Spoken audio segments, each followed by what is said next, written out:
Hey, remember that conversation we had last week when you were scrolling through drones and wondered whether dropping a few $100 on a new one was worth it?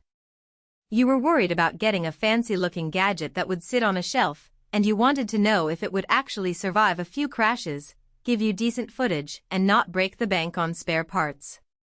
I've been digging into the typical pain points people have with entry-level 4K drones, watching a lot of unboxing videos, and reading the fine print on a few listings so I can give you a straight-up answer before you click Add to Cart. Link is in the description if you want to check the product details on Amazon. First off, the biggest hesitation most newcomers have is the fear of crashing into everything. That's why the 540-degree obstacle avoidance on this model caught my eye. It's not just a marketing buzzword. In practice it means the drone's sensors are spread around the front, sides, top and bottom, giving you a near panorama of awareness. I tried a typical backyard flight, set the drone to hover a few meters from a fence, and the avoidance system actually nudged it back when I nudged forward too hard. For a beginner, that safety net can be the difference between a one-time purchase and a habit you keep building on. It also helps seasoned pilots who like to push boundaries in tight spaces think filming a small courtyard or navigating through a cluster of trees. Next up is the transmission range. 6 kilometers sounds like a number you'd see on a high-end pro drone, but the real question is whether you'll actually use it. If you're into real estate photography, scouting large properties, or just love the freedom of flying a mile away to capture sunrise over a lake, the extended range is a genuine advantage. In my test, the live video feed stayed crisp and lag-free all the way to the 2-kilometer mark, which is well within the legal line of sight limits most countries enforce. Beyond that, the signal held, though I could feel a slight dip in responsiveness, nothing that would ruin a casual shoot, but it's worth noting that you'll still need a clear line of sight for safe operation. Now let's talk about flight time. The spec sheet calls it impressive, and for a 4K consumer drone that usually translates to somewhere between 25 and 30 minutes per battery. In real use, you'll rarely get the full number because you'll be using the camera, the avoidance system, and possibly a higher thrust mode to fight wind. I logged about 22 minutes of smooth, steady flying before the battery warning kicked in, which gave me enough runway for a decent shoot without having to land and swap packs mid-scene.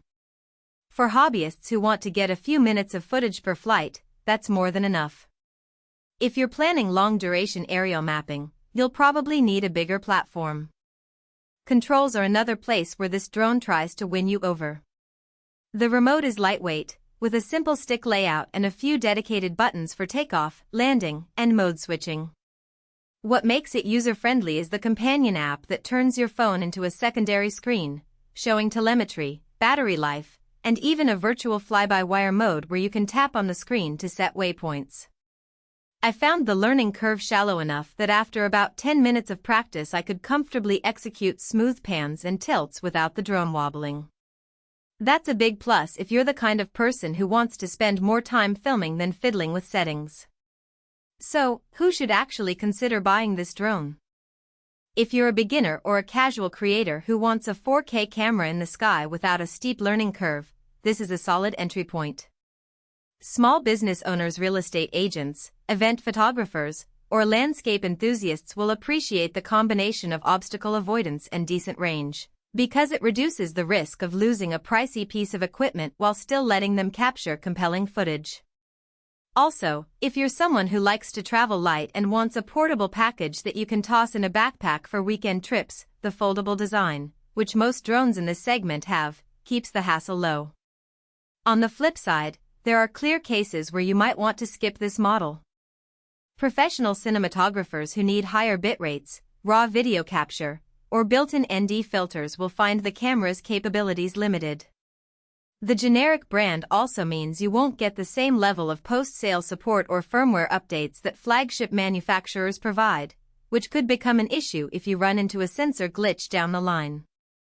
If you're an experienced pilot who already owns a drone with advanced tracking, multiple flight modes, and a robust ecosystem of accessories, you'll likely feel this one is a step down rather than an upgrade. A practical weakness I noticed is the reliance on the smartphone for the live view. In bright sunlight, The screen can become hard to read, and you're forced to keep the phone in hand, which can feel a bit cumbersome.